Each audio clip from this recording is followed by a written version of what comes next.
Hello साथियों, स्वागत है आपका कंपटीशन वाला यूट्यूब चैनल पर। आज हम लोग भारतीय संविधान के भाग एक को देखेंगे, जिसमें संघ एवं राज्य क्षेत्र के बारे में बताया गया है। भारतीय संविधान के भाग एक से बहुत ही ज़्यादा प्रश्न बनते हैं और छात्र इससे कहीं ना कहीं परेशान होते हैं। तो ये बड़ा लॉजिकल भाग एक है आपका, जिससे क्वेश्चन बनाए जाते हैं। मात्र आज हम 10 मिनट में पूरे फैक्ट के साथ इसको बारीकी से समझ लेंगे और जो परीक्षा की दृष्टि से इम्पोर्टेंट है उसको भी कवर कर लेंगे।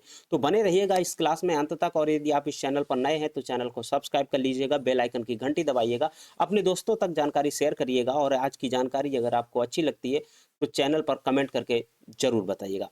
चलिए आज की क्लास को हम लोग स्टार्ट करते हैं।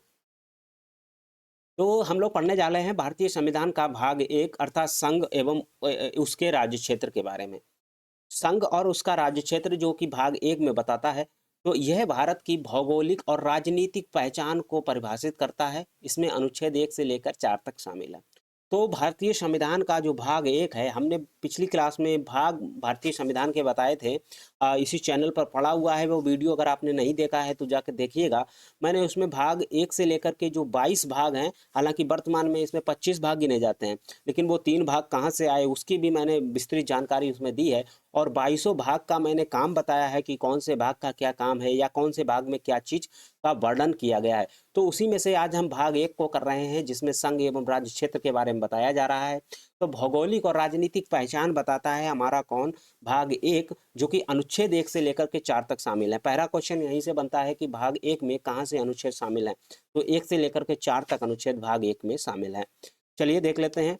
तो अनुच्छेद नंबर एक को हम लोग अब देखेंगे। संघ का नाम और उसके राज्य क्षेत्र के बारे में बताता है।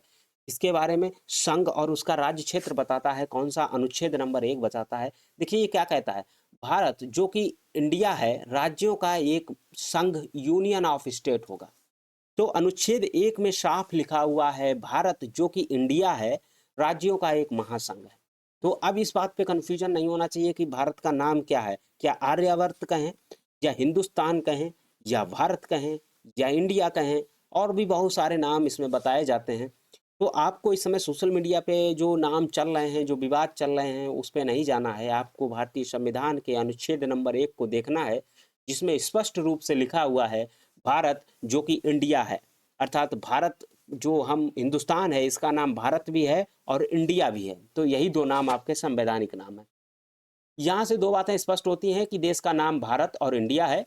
संविधान सभा ने दोनों नामों की सहमति बनी थी, तो संविधान सभा में दोनों नामों को यहाँ सहमति बना करके इसमें रखा गया है। राज्य व्यवस्था का प्रकार की अगर हम बात करें तो भारत में राज्यों का संघ कहा जाता है। तो भारत में राज्यों का संघ कहा जाता है, ध्यान रखना। ये क्वेश्चन बड़ा लॉजिकल है।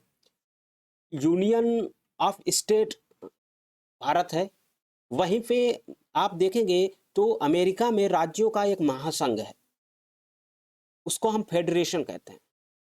उस फेडरेशन में देखिए क्या होता है कि राज्यों के पास ये स्वायत्तता होती है कि वो जब चाहें उस संघ से अलग हो सकते हैं, उस महासंघ से अलग हो सकते हैं। उसमें उन राज्यों के बीच एक सहमति बनी थी, उसके साथ वो लोग बंधे हुए हैं। लेकिन भारत में ऐसा नहीं है। भारत में किसी भी राज्य के पास ये स्वायत्तता नहीं है कि वो भारत संघ से अलग हो सके। इसलिए भारत क्या है, एक यूनियन है, लेकिन अमेरिका वहीं पे एक फेडरेशन है। ये बात आपको याद रखना चाहिए। तो अंबेडकर जी इसी बात को कहते हैं कि पहले भारतीय संघ राज्यों के बीच किसी समझौते का परिणाम नहीं है। जो भारत का यूनियन है, संघ है, वो किसी राज्यों के बीच समझौते का परिणाम नहीं है, जैसा कि अमेरिका में है। दूसरा, किसी भी राज्य को संघ से अलग होने का अधिकार भारत में नहीं है, ठीक है। और भारत के राज्य क्षेत्रों को आप देखेंगे तो तीन भागों में बांटा जाता है।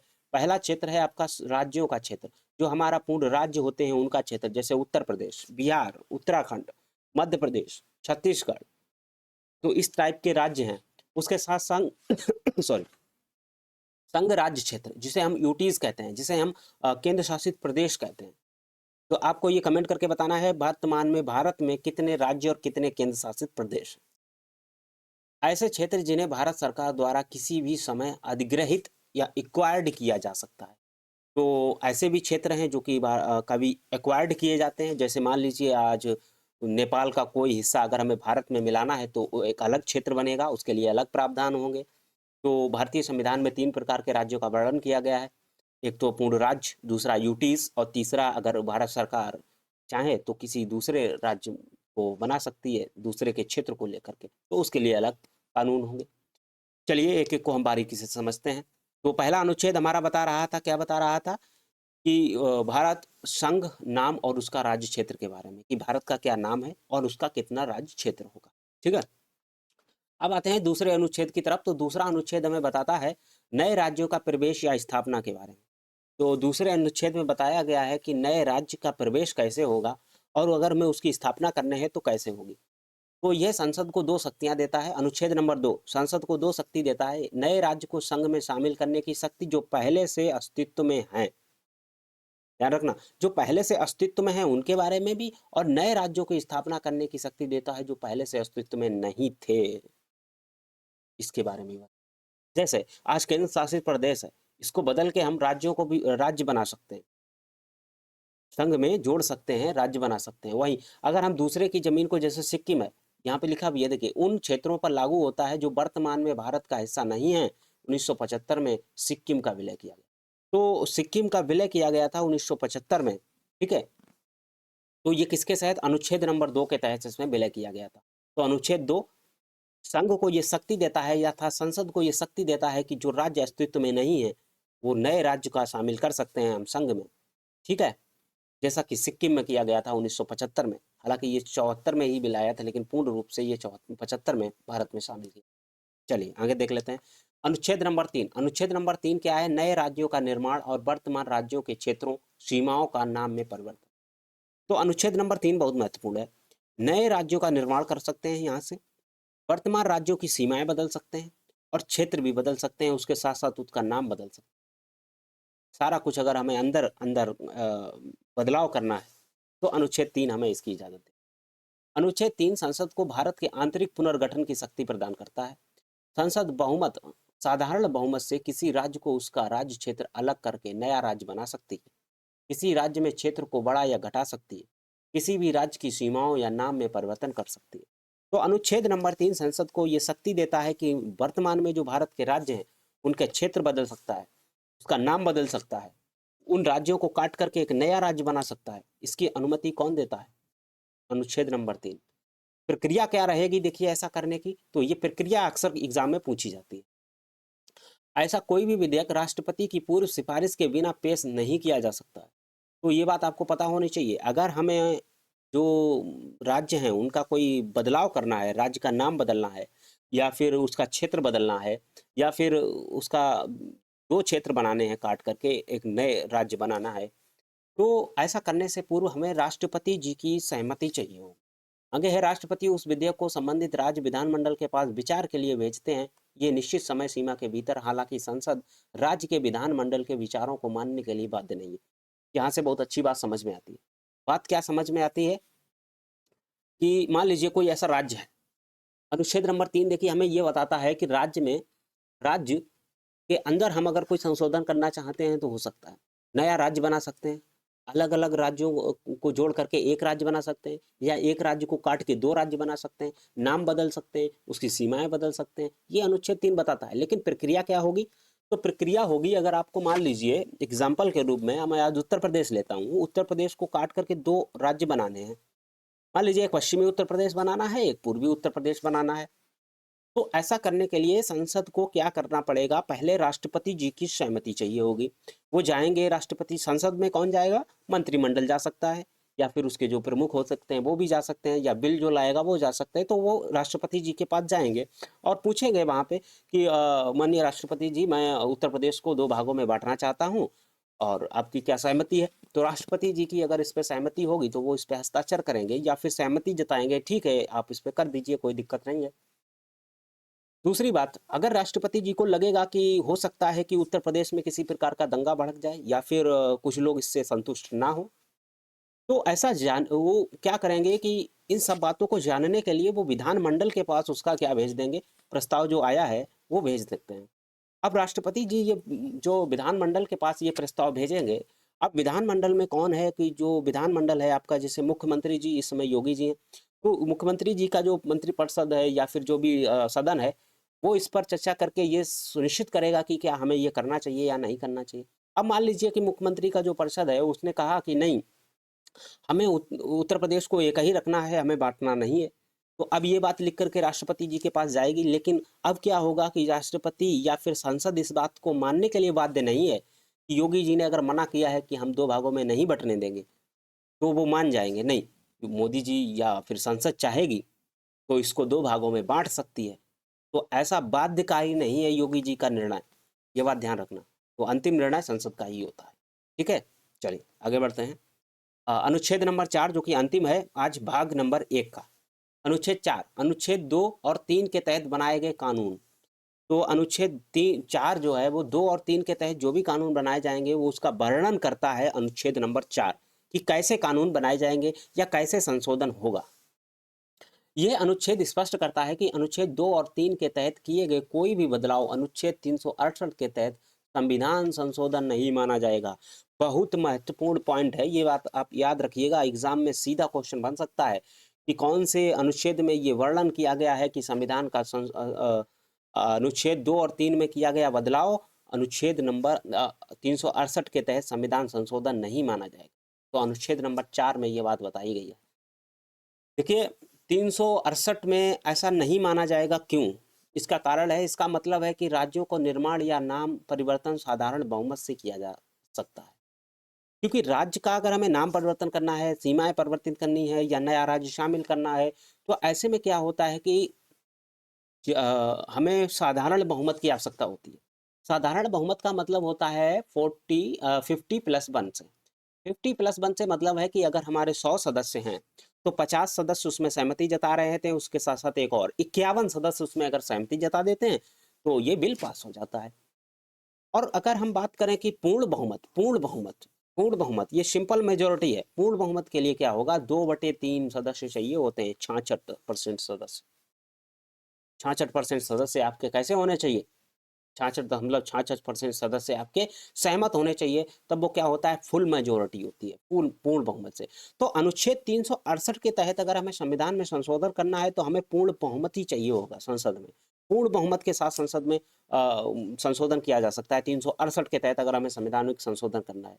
लेकिन हमें नाम घटाना बढ़ाना है, सीमाएं घटानी बढ़ानी है, सॉरी, नाम जोड़ना है या बदलना है, तो ऐसा करने के लिए हमें सिंपल मेजोरिटी की चाहिए होगा। ऐसा ही अनुच्छेद नंबर 4 हमें इसकी प्रक्रिया के बारे में बताता है। तो ये आज की क्लास में हमने भाग नंबर 1 को कवर किया है। भाग नंबर 1 में हमारा अनुच्छेद नंबर 1 है। अनुच्छेद नंबर 1 हमारा कहता है कि आप ये जानिएगा सबसे पहले कि भारत का नाम क्या है और उसका राज्य क्षेत्र क्या है। बस एग्जाम में यही क्वेश्चन बनेगा। अनुच्छेद नंबर 2 कहता है कि अगर आप किसी राज्य को भारत में शामिल करना चाहते हैं जो कि अभी अस्तित्व में नहीं है, तो आप शामिल कर सकते हैं। तीसरा अनुच्छेद आपको बताता है कि वर्तमान राज्य का स्वरूप आप बदल सकते हैं, चाहे उसकी आप सीमाएं बदल दें, नाम बदल दें, या उसको काट के 2 राज्य बना दें, जैसा कि उत्तर प्रदेश से उत्तराखंड बना, तो बिहार से छत्तीसगढ़ बना था, मध्य प्रदेश से आपका झारखंड बना था, उत्तर प्रदेश से उत्तराखंड बना। तो इसी तरीके का जो भी परिवर्तन करना है तो वो आप अनुच्छेद नंबर 3 में इसका वर्णन किया गया है। और 4 ये बताता है कि आप 2 और 3 में जो भी बदलाव किए जाएंगे वो कैसे किए जाएंगे, कितनी मेजोरिटी होनी चाहिए, वो आपको यहाँ पे बताया जाता है। तो इस तरीके से आपका भाग नंबर 1 कंप्लीट होता है। अब हम इसके कुछ महत्वपूर्ण एमसीक्यू देख लेते हैं। और इसके साथ साथ हाँ, आपको ये वाली स्लाइड बहुत ज़रूरी है। ये स्लाइड आपको इम्पोर्टेंट है, सीधा क्वेश्चन यहाँ से बनता है। कुछ समितियाँ बनी थी जो कि ये सिफारिश करती थी कि राज्यों का गठन कैसे होगा, क्योंकि जब आज़ाद हुआ था देश, संविधान लागू हुआ था, उस समय इतने राज्य नहीं थे भारत। तो अब नए राज्य बने हैं, तो नए राज्य कैसे बने होंगे, उसके लिए कोई आयोग बने थे। कितना बने था, तो सबसे पहले एस के धर आयोग बना था 1948 में। देखिए एस के धर आयोग 1948 में बना था। सीधा क्वेश्चन पूछा जाता है, राज्यों का पुनर्गठन प्रशासनिक सुविधाओं पर होना चाहिए, ना कि भाषाओं पर। तो सीधा क्वेश्चन पूछा जाता है कि राज्यों का पुनर्गठन भाषाई आधार पर ना हो, ऐसा किसने सिफारिश की थी, तो एस के धर आयोग ने की थी 1948 में। दूसरा आपका जेबीपी समिति बनी थी 1948 में ही। तो 1948 में 2 समितियां बनी थी, आयोग बने थे। एक तो बनी थी 1948 में ही एस के धर आयोग, जिसने भाषाई आधार पर मना किया था, नहीं बनेगा, प्रशासनिक आधार पर बनना चाहिए, एस के धर आयोग ये कहते थे। जेबीपी समिति ये कहती थी 1948 में, नेहरू, पटेल और सीतारमैया जी इसके चेयरमैन हुआ करते थे, भाषाई आधार को खारिज किया। इन्होंने भी वही एस के धर आयोग को बातों को माना और कहा कि नहीं, भाषाई आधार पर हमारे देश में पुनर्गठन नहीं होना चाहिए राज्यों का। उसके बाद अंतिम बनती है फजल अली आयोग 1953 की समिति, बहुत महत्वपूर्ण है, सीधा पूछा जाता है। 1953 में फजल अली आयोग ये कहते हैं भाषा के आधार पर स्वीकार किया, लेकिन राज्यों को एक भाषा के सिद्धांत को नकारा। इन्होंने कहा कि राज्य भाषा के आधार पे बनने तो चाहिए, लेकिन ऐसा नहीं होना चाहिए कि राज्य को एक भाषा थोप दी जाए कि सिर्फ और सिर्फ आपकी यही भाषा है, नहीं। उन्होंने कहा था कि भाषा सिद्धांत को नकार दिया कि एक भाषा एक राज्य में होगी, ऐसा नहीं है, लेकिन भाषा के आधार पर आप राज्य बना सकते हैं। तो ये फजल अली आयोग 1953 में इस बात को कहा गया था। चलिए आगे बढ़ते हैं और कुछ एमसीक्यू देख लेते हैं। भारत के संविधान के अनुच्छेद 3 के तहत संसद कानून द्वारा किसी भी राज्य के क्षेत्र को बदल सकती है। इसके लिए किसी की पूर्व सहमति की आवश्यकता होती है। तो संसद जो है वो कानून बना करके किसी राज्य क्षेत्र के बदल सकती है। तो ऐसा किसकी पूर्व सहमति जरूरत होगी? तो मैंने कहा था ऐसे में आपको राष्ट्रपति जी की सहमति की आवश्यकता हो। ठीक है, आगे बढ़ते हैं। भाषाई आधार पर गठित होने वाला भारत का पहला राज्य कौन सा था? तो भाषाई आधार पर गठित होने वाला पहला राज्य कौन सा था? किस आयोग ने इसकी सिफारिश की थी? तो फजल अली आयोग 1953 में इसकी सिफारिश आई थी। फजल, अभी हमने इसको बताया था, अली आयोग, फजल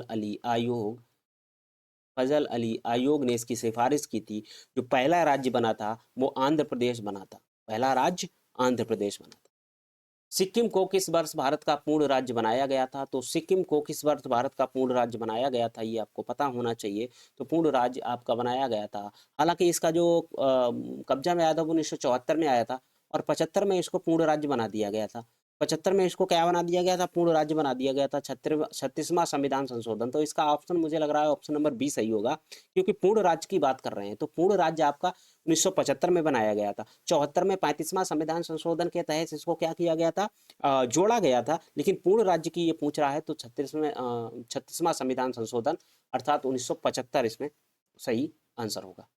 तो आज की क्लास में हमने जाना कि भाग नंबर 1 में क्या अनुच्छेद हैं, कितने अनुच्छेद हैं। तो 1 से 4 अनुच्छेद हैं। चारों अनुच्छेद को हमने बारीकी से अध्ययन किया।